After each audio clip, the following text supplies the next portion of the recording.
Is the Modinstaller Library DLL missing error hurting your performance? I'm Sophie Chen, a senior Windows support engineer, and I'm here to implement a permanent fix for your gaming stack. To kick off the manual repair for Modinstaller Library, you can also find an official toolkit designed for system-level synchronization.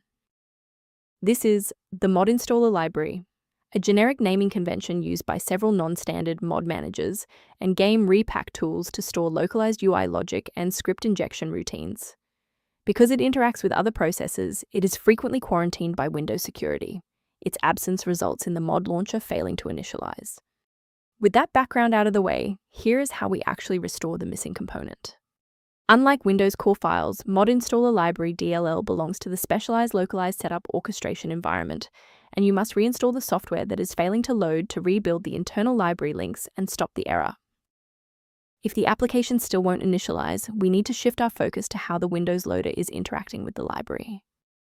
A system reboot is a reliable way to clear away zombie processes that might be interfering with Modinstaller Library.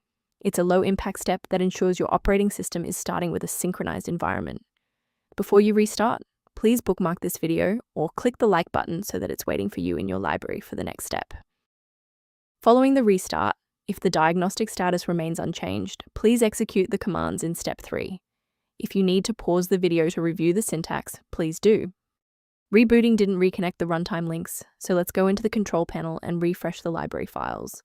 First, go to Control Panel, then select Programs and Features. Second, find every Microsoft Visual C++ redistributable, 2005 through 2022. Third, right-click each and select Change, then select Repair. If that fails, download the latest all-in-one VC++ redistributable package from Microsoft's website. Please note that for DLL files with numbers, the number tells you which version to repair. For example, 120 equals 2013. I want to share a quick best practice that will help you avoid security complications in the future. Be highly suspicious of any site that recommends disabling your endpoint protection to install Modinstaller Library DLL, as this is a standard red flag for malicious software injection. Instead of relying solely on manual updates, you can maintain your system environment using a professional maintenance utility.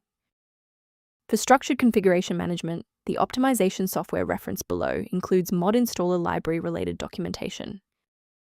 I'm Sophie Chen, and I appreciate you watching.